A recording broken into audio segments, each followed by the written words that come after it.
So the simplistic view I have is that all IoT device usually work. We need to M2M needs to happen locally. So can this be separated from the cloud? Right. That is the simplistic view I have. With that, I want questions. So we will not have any discussions here. We'll just take questions from all of you. Okay. Go ahead. No questions. Go ahead. Anil. Yeah, there is. You can speak without that too. Yeah, normal. LoRaWAN is taking over compared to NBIoT. So, what is your perspective on this? Any one of you? Is it true? If so, why? And how much so? Sridhar and okay, you start. One thing I'd like to say here is that both LoRaWAN and NB-IoT are excellent technologies. LoRaWAN has a start. It's already up and running, as Sridhar here is a living example. And not just here, but in Europe and in several countries in Europe, LoRaWAN operates. NB-IoT, however, is a standard that's been rammed through, and it's come up very fast. And the cellular operators are planning in the next year or so to come out with it. So I don't know how they will eventually, when they go head to head, who will win. But since NB-IoT deployments haven't actually started, I wouldn't say that anybody has won the game as yet. I agree fully. I think you've covered it pretty well. LoRaWAN has a head start for sure, and the devices, as you can see, already there. I believe in the next 6 to 9 months, more and more innovation is going to come. As I speak, in fact, I'm not coming across any applications which LoRaWAN is not able to address within the, of course, less than 50 kbps. Above that, when the bandwidth requirement is more, like connected car and so on, this can't function. And that is where the hybrid nature of technology will come. But I agree, don't know who will win the race. Hopefully LoRaWAN, that's where my vote will go because my head is on the block as well. Thank you. One more point. One thing I possibly foresee as the future for all these 3GPP technologies, NB-IoT or anything be it, is that one thing that 3GPP has going for it is the fact, GSMA after all is a cartel, let me put it this way, and they have these roaming agreements everywhere. Now, when we have like local deployments, like Ashok's case, right, or a smart city, Bangalore is going to be a smart city, stuff like LoRaWAN fits very well. But if we have a situation where, a washing machine manufactured in Korea, shipped to India, somebody else comes up with it, things like roaming work very well. I'm not saying that devices are going to roam, but I'll give you the example of Kindle. Okay, that's not NB-IoT, but if you see Kindle 3G, you buy the Kindle, you don't pay a cent for it after that for data charges. The 3G connectivity comes inbuilt for the lifetime, and it's basically prepaid by Amazon, right, to the operator, to AT&T or whoever it is, and they have full roaming all over the world. So that kind of model, it might so happen, but because of this arrangements between operators and everything else, it might so happen that NB-IoT might be a better thing for consumer electronics, and washing machines that report service requirements. Just a JCB servicing was mentioned. I'm always worried that my washing machine will conk off. So washing machine that reports to its service center that I need service immediately, or those RO machines changing filter, that kind of stuff might be more better with NB-IoT. Simply because everywhere you go, it might eventually happen that there will be an NB-IoT operator there. So just one point of view is that even on the LoRa, there is kind of agreement between operators which is coming. Probably that will also happen. Who knows? Anyway, like I said, it's too early to even predict this race. We're all excited. There's so much of opportunity out there, and there is so much to do, and innovation is a big thing that's happening in this space. All excited. Okay. I had one question for Amit, actually. Yes. This is Santa Palchori from Aruba Networks.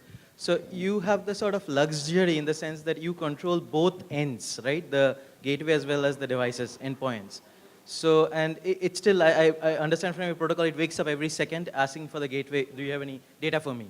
That's the latency kind of, 1 second latency, where it comes from. But still it's waking up, 100,000 times per day, whether it needs to wake up.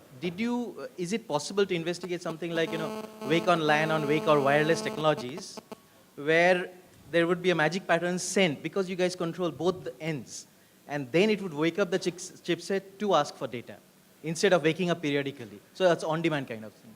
Yeah, so actually, if you look at our technology, the way it is different, and this whole glue protocol is not based on a CSMA or wake up and send. The nodes actually never transmit.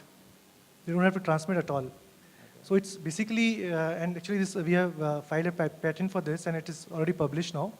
So I can explain a little bit in more detail. But the way it works is each node wakes up at a particular time interval when it can hear from the transmitter. And that's the reason we are able to reduce the power and also able to improve the latency. So now we can dynamically change the latency of the node based on the wake up time. But it never has to transmit. Okay, thank you. Okay, one more.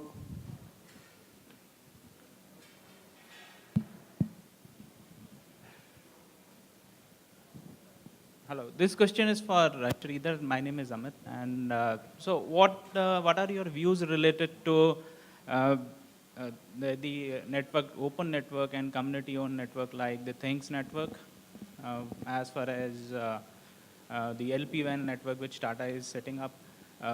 I represent a startup from Pune, and we are setting up a open source crowd LPWAN network for LoRa. So what do you feel? Do you feel that there are challenges as far as community-owned LPWAN networks are there?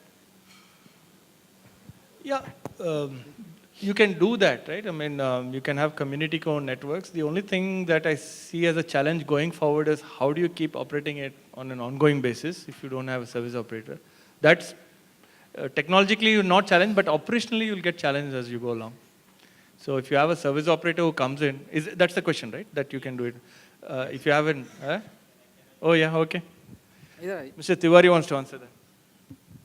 As far as you are concerned, as of today, you can do it, but there is a regulation called M2M service provider floated by TRI, which is unclear, but it defines the need for an M2M service provider to be registered with the government, and it requires them to take telecom resources from a licensed operator, which is cellular, and it tries to imply that you cannot set up your own network, which is contrary to current law. As of today, you are allowed in the 860 unlicensed band, you can set up your base stations, and you can be in business. And a lot of people are doing it. ISC has its own network, a lot of townships have it.